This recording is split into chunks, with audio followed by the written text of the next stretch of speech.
இன்றே டவுன்லோட் செய்து உங்கள் ஃபேவரட் ஷோக்களை என்ஜாய் பண்ணுங்க.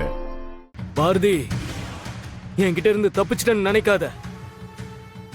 என்ன ஆனாலும் சரி, உன்னை நான் விடவே மாட்டேன். உன் கழுத்துல தாலி கட்டி என் பொண்டாட்டி ஆக்கி காட்டுறேன். அப்படி பண்ணலன்னா நான் துரையே கிடையாது.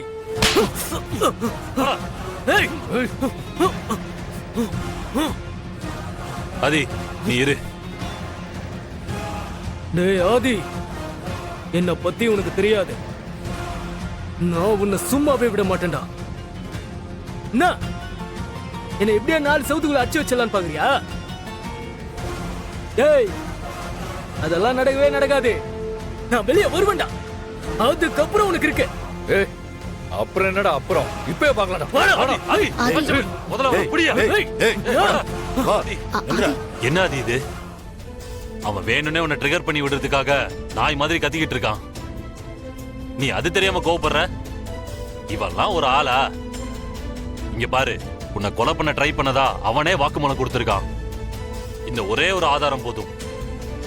இத வச்சு அவன் மேல அட்டெம்ப்ட் மர்டர் கேஸ் போட்டு அவனை வாழ்க்கை பூரா ஜெயில வைக்க வேண்டியது என் பொறுப்பு. யோ போலீஸ், எப்படி எப்படி எப்படி என்ன என்ன வாழ்நாள் பூரா ஜெயில உட்கார வைக்க போறியா? இந்த பேய் கதெல்லாம் சொல்லி என்ன பயமுறுத்துறதா நினைக்காதனா? அடியே, என்ன இன்னும் 2 நாள் நான் இந்த ஜெயில விட்டு போறேன். பாக்குறியா? பெருசா பேச வந்துட்டான். துரை யாருன்னு உங்களுக்கு அப்பப்ப புரிய வைக்கணும் போல இருக்கு. டேய், உனக்கு அவ்வளவுதான் மரியாதை. ரொம்ப பேசுன போலீஸ் ஸ்டேஷன் கூட பார்க்க மாட்டேன். அப்புறம் நடக்கிறதே வேறையா இருக்கும். ஏய் துரை, துரை பார்க்கலாம். யோ முடியா? ஏய், அப்போ நானும் அட்டெம்ப்ட் மர்டர்னு கேஸ் கொடுக்குறேன்.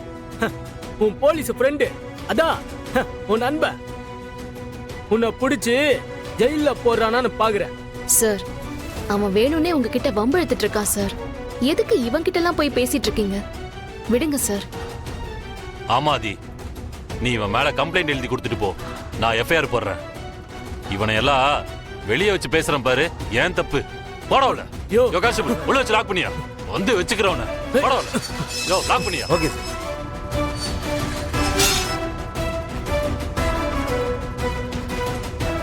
உட்காராதி.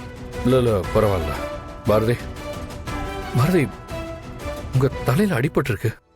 ஏதாவது சீரியஸ் ஆயிட போது. வாங்க ஹாஸ்பிட்டல் போயிடலாம். அதெல்லாம் ஒண்ணு வேணாம் சார். நான் நல்லா தான் இருக்கேன். இந்த காயம் ஒண்ணு பெருசில்ல, சின்ன காயம்தான். ஆதி, ஒரு கம்ப்ளைண்ட் எழுதி கொடுத்துரு.